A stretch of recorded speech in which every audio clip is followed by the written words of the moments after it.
لهم بإحسان إلى يوم الدين أما بعد. Sadatina al-alawiyin, para habaib, para masyayikh, para undangan sekalian, khususnya keluarga besar almarhum birahmatil hayyil qayyum Al-Habib Ali bin Abdullah As-Sakaf yang malam hari ini diperingati haulnya. Menyambung apa yang tadi disampaikan oleh Al-Habibul Ustaz Taufik bin Abdul Qadir bin Husain As-Sakaf,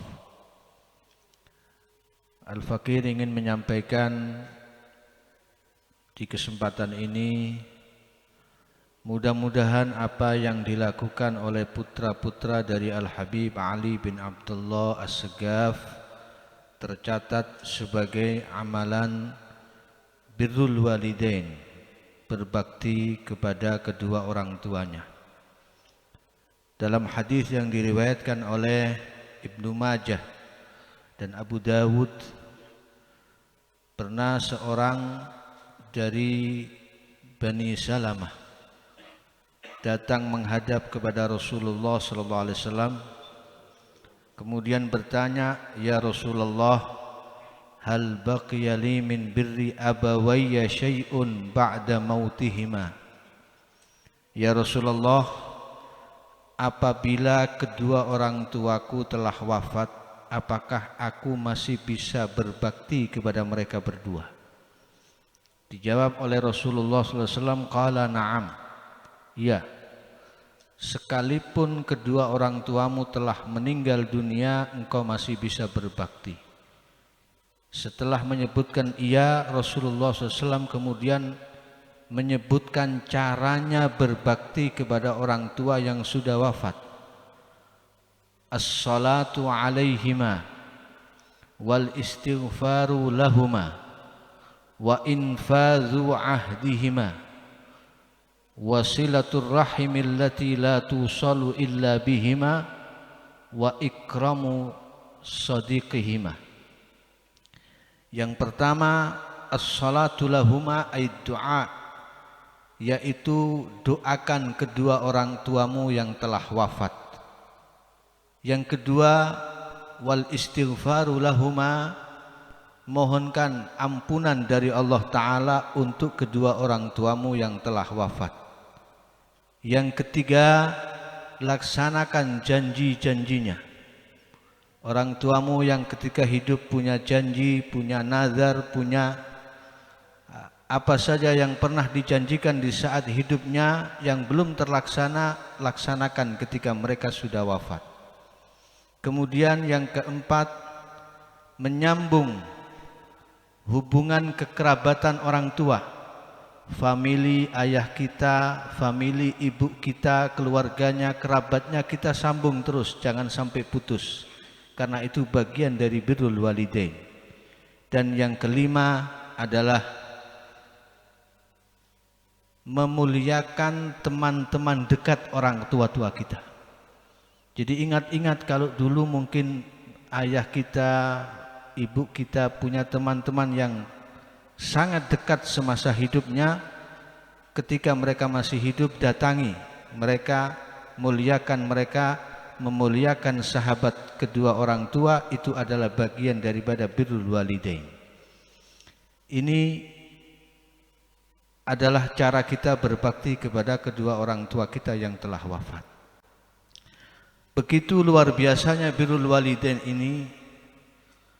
Al-Imam Al-Yafi pernah menceritakan Sulaiman alaihi salam.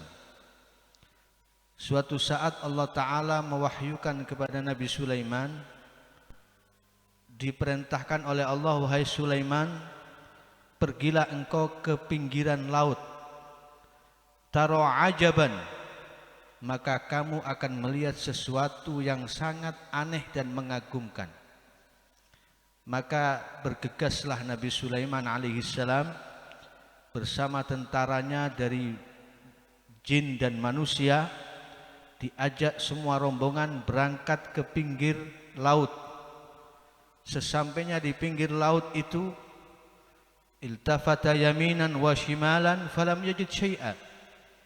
Nabi Sulaiman menoleh kanan kiri, ternyata nggak ada apa-apa. Kemudian Nabi Sulaiman alaihissalam penasaran, diperintahkan salah satu pasukannya, rajanya jin Ifrit, diperintahkan untuk masuk ke dalam lautan, menyelam laut, lalu memberitakan apa yang dilihat di dalam laut itu. Ifrit menyelam ke dalam laut. Setelah beberapa lama keluar dari laut, ternyata ditanya oleh Nabi Sulaiman, tidak menemukan apa-apa dan tidak melihat apa-apa. Kemudian Nabi Sulaiman alaihissalam belum puas, diperintahkan lagi Ifrit yang lebih dahsyat lagi. Jadi ada Ifritnya Ifrit yang lebih hebat, disuruh menyelam 2 kali lipat, 2 kali lipat dari jin Ifrit yang pertama. Ternyata setelah menyelam 2 kali lipat dari Ifrit yang pertama juga masih belum menemukan apa-apa.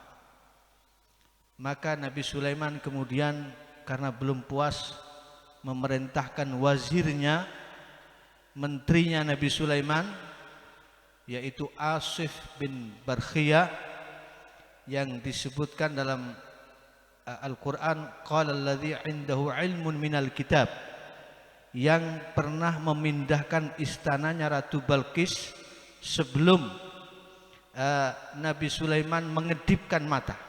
Lebih hebat dari jin yang tawarannya bisa membawa istana Balqis sebelum Nabi Sulaiman berdiri dari kursinya. Masih kalah dengan kehebatan orang yang punya ilmu. Maka Asif bin Barkhiyah ini menyelam 3 kali lipat. Jadi 3 kali lipat lebih dalam dari Ifrit yang pertama dan Ifrit yang kedua. Ternyata menemukan sesuatu yang menakjubkan. Ada satu bangunan kubbah min kafurin abyad, dari kafur yang berwarna putih mengkilat, diangkat ke dasar lautan sampai ke hadapan Nabi Sulaiman alaihissalam. Dan istana ini, kubbah ini, ada 4 pintu. Satu dari mutiara, satunya dari yakut, satunya dari zabarjat.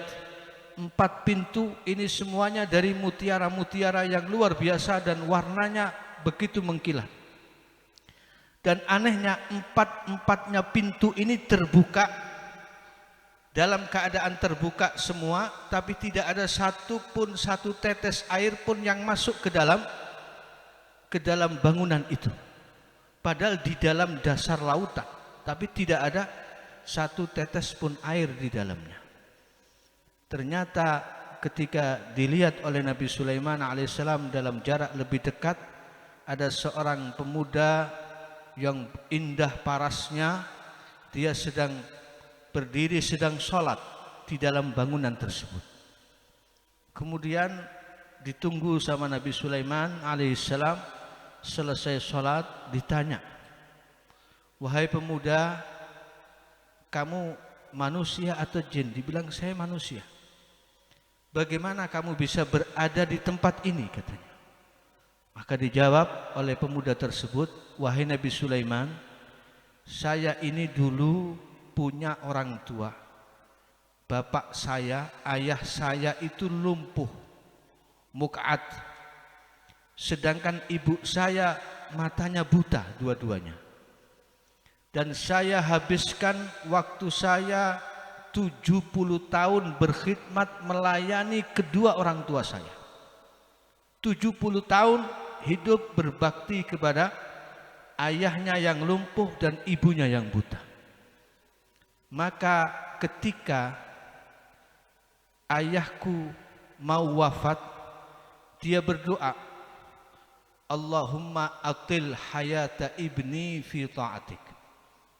Kata ayahnya sebelum meninggal, ya Allah, panjangkan umur anakku ini dalam ketaatan kepadamu.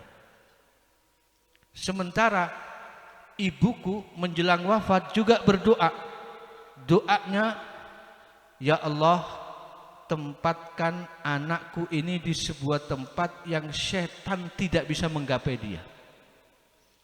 Ini doa dari ibunya. Kemudian ditanya oleh Nabi Sulaiman alaihissalam, kamu berada di tempat ini sudah berapa lama? Sejak zaman siapa? Dijawab, saya di sini berada sejak dari zaman Nabi Ibrahim alaihissalam. Dan ternyata itu dihitung oleh Nabi Sulaiman kurang lebih 2400 tahun.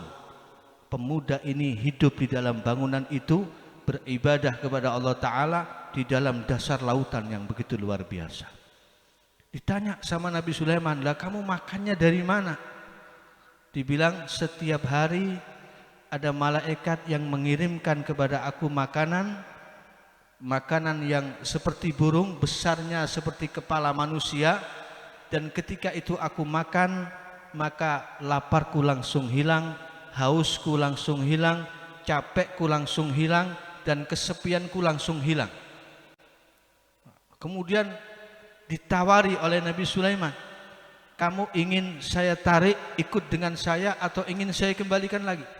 Dibilang, tidak, saya ingin kembali lagi berada di tempat ini seperti sebelumnya.